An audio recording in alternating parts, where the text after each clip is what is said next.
अपने सभी दोस्तों की खिदमत में मैं जावेद नसीम अपना आदाब, सलाम, नमस्कार और सत श्री अकाल पेश करता हूँ। और दोस्तों, आज भी बातें वही रफ़ी साहब की होंगी। और रफ़ी साहब के बारे में क्या बातें करें, कितनी बातें करें, उनकी शख्सियत के किस किस पहलू को हम उजागर करें, क्योंकि उनके बारे में पिछले 70 सालों से तो बस कहा जा रहा है, सुना जा रहा है, लिखा जा रहा है, देखा जा रहा है। तो ऐसी शख्सियत के बारे में बताने के लिए कुछ ख़ास तो नहीं, लेकिन मैं उनकी शख्सियत के एक ख़ास गोशे को आज आपके सामने उजागर करने वाला हूँ। ये सभी जानते हैं कि रफ़ी साहब का अपना एक ख़ास अंदाज़ था कि वो किसी अदाकार के लिए जब अपनी आवाज़ देते थे तो उसकी अदाकारी में, उसके रंगों में ढल जाते थे। और यही वजह थी कि जब वो किसी अदाकार के लिए अपनी आवाज़ देते थे तो ऐसा लगता है कि पर्दे पे रफ़ी साहब नहीं बल्कि वही अदाकार है। हाँ, वो दिलीप साहब हों या राजेंद्र कुमार हों या धर्मेंद्र हों या भारत भूषण हों या प्रदीप कुमार हों, यहाँ तक कि अगर वो कॉमेडियंस के लिए भी अपनी आवाज़ देते थे तो वहाँ भी उनकी रंगत वही रहती थी। हाँ, वो जॉनी वाकर हों या महमूद हों या जगदीप हों या राधे कृष्णन हों या कोई और।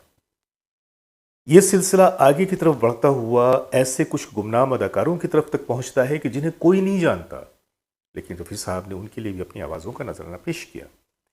रफ़ी साहब ने अपने कैरियर के दौरान 250 से भी ज़्यादा म्यूज़िक डायरेक्टरों के साथ काम किया, जिनमें हर तरह के म्यूज़िक डायरेक्टर थे, नामी भी थे, कम शोहरत याफ्ता भी थे, नए भी थे। लेकिन हर म्यूज़िक डायरेक्टर ने रफ़ी साहब को अपने अपने अंदाज में इस्तेमाल किया और हर शख्स की डायरेक्शन में, उनकी कंपोजिशन में रफ़ी साहब बिल्कुल इस तरह से जम हो गए कि जैसे पानी को आप किसी भी बर्तन में रख दीजिए वो उसकी शक्ल अख्तियार कर जाता है। और यही वजह है कि आपको हर म्यूज़िक डायरेक्टर के काम में रफ़ी साहब के अलग अलग अंदाज नज़र आएंगे। नौशाद साहब का अपना रंग था, रवि जी का अपना रंग था, रोशन साहब का अपना रंग था, कल्याण जी आनंद जी का अपना रंग था, शंकर जयकिशन, लक्ष्मीकांत प्यारेलाल, हर शख्स ने, यहाँ तक कि एस डी बर्मन साहब हों या कोई और हों, रफ़ी साहब की आवाज़ का अपने अपने तरीक़े से इस्तेमाल किया और रफ़ी साहब ने हर जगह पे ख़ुद को बिल्कुल खरा सोना साबित किया। आज मैं आपके सामने जो वाक़या पेश करने जा रहा हूँ, ये रफ़ी साहब के एक ख़ास कहना चाहिए कि फ़नकारी से मुतासिर होकर मैंने इस वाक़े को आज आपके सामने पेश करने के लिए चुना है।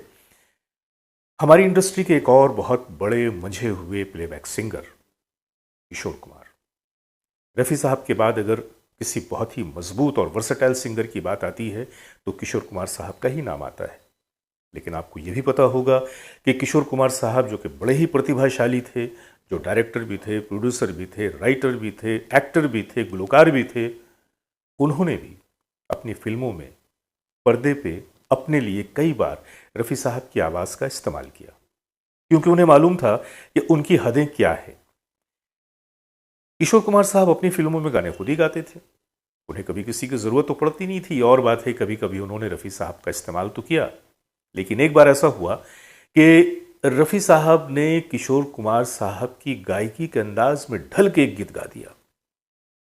अमूमन तो होता ये था कि भाई पर्दे पे किशोर कुमार हैं और पीछे में रफ़ी साहब हैं और कहीं ना कहीं रफ़ी साहब के उस गीत पे किशोरदा अदाकारी करते हुए नज़र आते थे। लेकिन किशोरदा की गायकी के अंदाज को एक ऐसे तरीके से अदा करना कि आदमी कंफ्यूज हो जाए, सुनने वाला हैरान रह जाए, करे ये किशोर कुमार है या मोहम्मद रफ़ी है। और ऐसा हुआ। ये बात है सन 1956 की।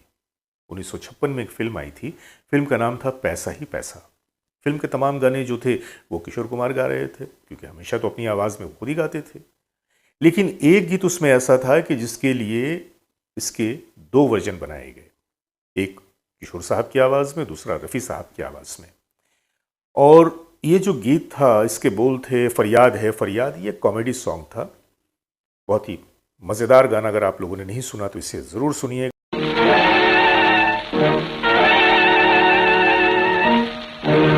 फरियाद है फरियाद, सुनो मेरी फरियाद है मोहब्बत करने वालों, किसी पे मरने वालों, कि मुझको जिससे प्यार था दिल मेरा गुलजार था। ये किशोरदा ने इस गीत को रिकॉर्ड किया बहुत ही मस्खराना अंदाज में, बहुत ही कॉमेडी अंदाज में। सुनने में ये गीत बड़ा ही खूबसूरत लगता है। लीजिए साहब, इसी वर्जन को रफ़ी साहब की आवाज़ में भी रिकॉर्ड किया गया। अब वजह क्या रही होगी ये तो मैं आपको नहीं बता सकता, लेकिन इतना ज़रूर बता सकता हूँ कि इस गीत को दोनों बड़े फ़नकारों ने अपनी अपनी आवाज़ों में रिकॉर्ड किया। लेकिन फिल्म में किशोर कुमार साहब के वर्जन को रखा गया। रफ़ी साहब का वर्जन फिर क्यों नहीं रखा गया, मैं इस बात पे भी रोशनी नहीं डाल पाऊंगा। लेकिन जो मेरे पास में इंफॉर्मेशन है उसके मुताबिक किशोर कुमार साहब के इस गीत को पर्दे पे किशोर कुमार साहब को ही गाते हुए दिखाया गया, जिसके बोल थे फरियाद है फरियाद। इस गाने को हालांकि रफ़ी साहब की आवाज़ में रिकॉर्ड तो किया गया, लेकिन इस गीत को फिल्म में इस्तेमाल नहीं किया गया। आप उन्हें सुने और मेरा ये दावा है कि सुनने के बाद आप हैरत में पड़ जाएंगे।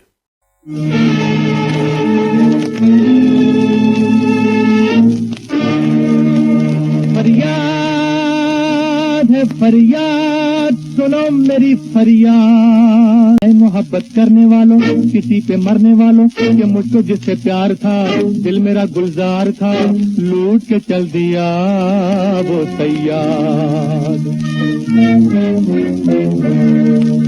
अब रो रो के कहता है ये दिल नाशाद, क्या प्यार किया झक मारी, ओ प्यार किया झक मारी, ओ सुनो भाई गिरधारी, हमने प्यार किया झक मारी, ए प्यार किया झक मारी, ओ प्यार किया झक मारी, ओ सुनो भाई अब्दुल बारी, हमने प्यार किया झक मारी, ए प्यार किया झक।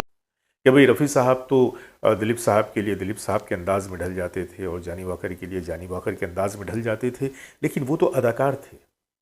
एक गुलकार की गुलकारी में ढल जाना, ये तो बहुत बड़ी बात है। लेकिन रफ़ी साहब ने ये कर दिखाया, और किशोर कुमार साहब की गायकी की, उनकी आवाज़ की जो उन्होंने मिमिक्री की है, कॉपी की है, सुनने से ताल्लुक़ रखता है। तो मैं समझता हूं कि किशोर कुमार साहब के फैंस को भी और रफ़ी साहब के फैंस को भी ये दोनों वर्जन ज़रूर सुनना चाहिए।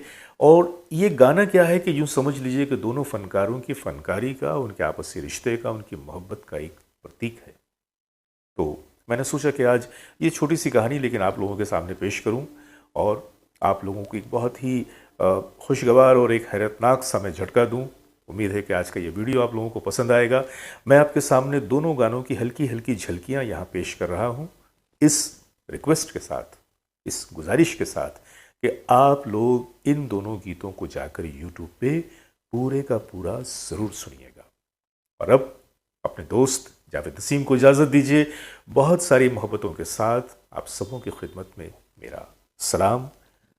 खुदा हाफिज़। Subscribe now and press the bell icon. Never miss an update.